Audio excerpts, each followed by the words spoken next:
It's your girl! I was a kid when the internet first exploded. I have seen my fair share of up things. Not really like people getting decapitated or anything. I frequented a meat spin or two. Unlike normal kids who've probably happenstanced upon Two Girls, One Cup and ended it there, I had to throw in the mix visual novels. When I was 14, I used to be a hopeless romantic. I loved romance, books, movies, music, and then I ended up falling into love with otome games. And it was through otome games that I realized Eroge existed. You know, me being 14 and not really knowing much about sex and wanting to know, I just kind of went off that. So I downloaded a bunch of Eroge. I was seeing what anime sex was like. It wasn't the best sex education, but damn was it something. And I loved to play games that especially everybody was talking about. I wanted to be in the Eroge inns. I wanted to know everything. And so that's how I stumbled across a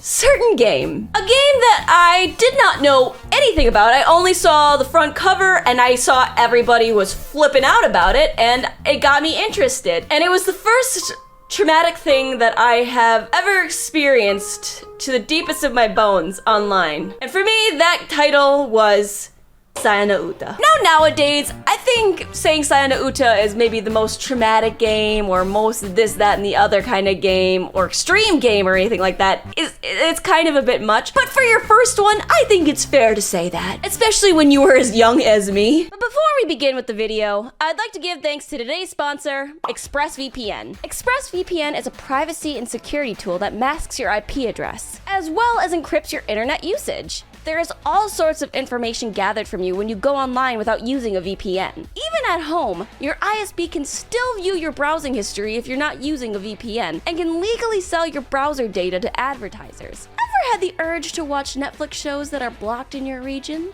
Even the sexy ones? Well, ExpressVPN is what you need.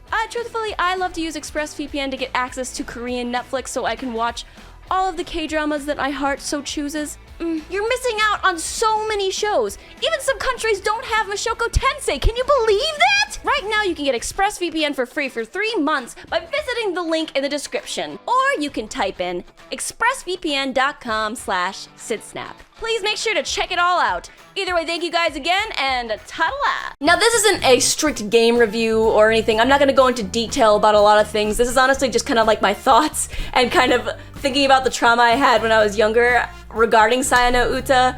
So, bear with me. Now, the plot to Sayana Uta is quite odd, and to give more context, this was written by Gen Urobuchi, who I'm sure if you recognize the name, probably know them from their most famous puppet shows, or maybe their less famous shows, Madoka Magica or Psycho-Pass. And obviously at the time, I didn't know what I was getting into, but Jesus Christ, if that doesn't give it away already. But unlike his previous titles where you can't initially tell just how dark this is going to go, you can pretty much tell in the beginning of Sayana Uta. Now, the plot to Sayana Uta is essentially our main male lead, Fuminori, is in a car accident that kills all of his family but leaves him behind. However, he has like a big mental defect. And that mental defect is essentially that everything he sees and hears looks like the inside of a human pulled out, you know? It looks like organs or just literally intestines all over.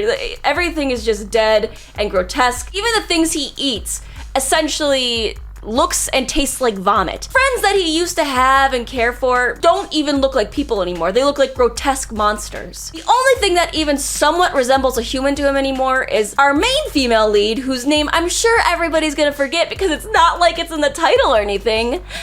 Saya. And so, because she's the only thing that resembles even somewhat of a human to him, they start living together and cohabitating and forming a loving relationship. I am not gonna go much deeper into that because I'm already treading a thin line on spoiler territory, so I'm just gonna give you my Sydney synopsis, where essentially this is the most f***ed up anime Romeo and Juliet, where Juliet in this case is a f***ed up creature where just looking at her makes you go crazy, and Romeo is just a really creepy guy who's literally just going insane. When I first started to play the game, it was pretty obvious. I probably should have stopped right there what I was getting myself into, because the first thing you see is a really ugly looking creature that really does look like your insides. It looks like your intestines. And the first sound you hear is I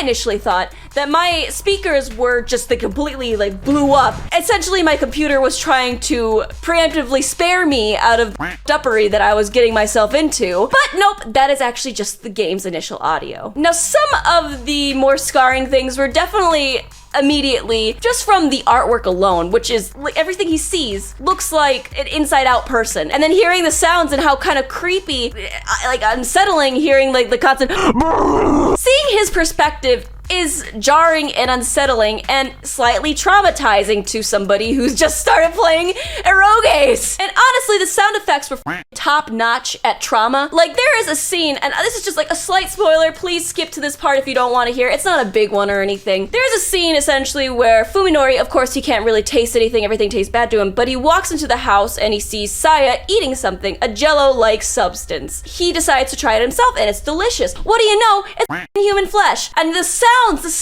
and the descriptions alone, oh my god, like it's not like they really do, like he's eating like human fat. And of course, a lot of the trauma also kind of blossomed from the fact that this game wasn't rated 18 plus just for the sheer gore, okay? And I don't like that at all, but even at 14, I have to say, this game really hooked me. I didn't want to keep playing in a way because I was very deeply unsettled with everything. I didn't really quite understand them until I replayed them again recently. But Jesus, even at as young as that, Ken Urobuchi's writing is just so f***ing good. The scenarios we see our main male lead Fuminori get caught in due to Saya pulling him in is so enthralling because you really don't know what's going to happen. Initially you see a scene and it is so f***ing weird. You think, what the f*** happened? That made no sense. But then you stop and think, not only did that make sense, it was f***ing genius. Everything is connected. Now, I'm not gonna go into sheer details, but I think you guys can guess. The reason why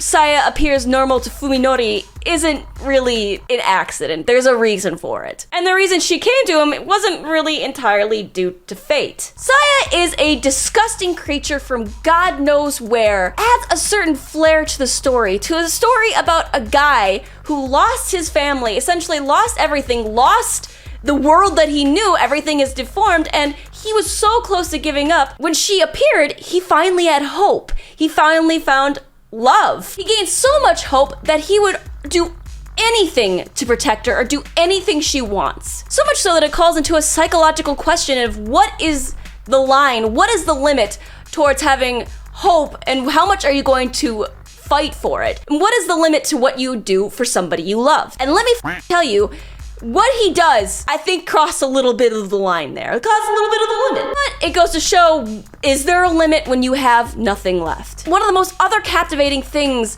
was the mystery of Saya. Where did she come from? Where did she go? Where did she come from? Saya Joe. You also wonder, what's the deal with Fuminori's mental issues? What's the people surrounding him thinking? What are they doing to try and fix the situation? Is there any fixing the situation? This game makes you ask so many questions, but I think it's one of the only few games out there that actually gives a very satisfactory answer to all of them. Now, I'm not gonna sit here and, as a kid, act like I even understood what some of these answers meant. Like, I won't lie to you, a lot of them actually flew over my head. But I was captivated just by the sheer unknowingness of it all. I remember it felt like to me back then, kind of like, you know those games where you open a book and you choose your own adventure? Except, you know, this is a Eroge with a guy who ends up eating human flesh and everything is meat and it's up and a lot of shit happens. Especially the ending when I was a teenager made no sense to me. Very confusing. Very scientific yet confusing. But I'm replaying it recently because I remembered this game and I remembered how odd it was, but genuinely how amazing it was too. I can say it honestly, it's a genius game. I mean, it speaks for itself that this game came out 19 years ago and is still talked about to this day and loved and played just as much as it was when I was younger. It's odd, and there's not another game that you're gonna find that is even remotely like it. It is different, and there's no way you are going to be able to even remotely gauge what happens. But isn't that kind of refreshing? Everything is so copy and pasted now. Everything is something you have seen before, and it's tiring, and it's exhausting, and hell, It's f***ing just downright shit. So even though this game traumatized me with its very uncomfortable sex scenes and its very disgusting atmosphere and just downright weird roller coaster of a storyline that only the likes of Gen Urobuchi could think of, it is a goddamn masterpiece. And hell, it led me down the road to finding more up shit, so here we are. Gen Urobuchi, my lover. So even though when I was young, it made me petrified and uncomfortable, even though when I was young, I didn't quite understand it, and I actually kind of hated it for a while, just for the sheer fact that it was just so out there and nothing I've ever experienced before, it is something that even now, I look back on and I'm just grateful I played. Now, if you don't have a stomach for grotesque things or even some of the more uncomfortable scenes, which Godspeed. So if you're of age, there's really no reason not to play this game and at least experience it for just a moment. And honestly, if you haven't played it, stop watching this video, go buy it and play it, come back and tell me what you think. Honestly, you can scream at me and be like, why the f did you make me play it?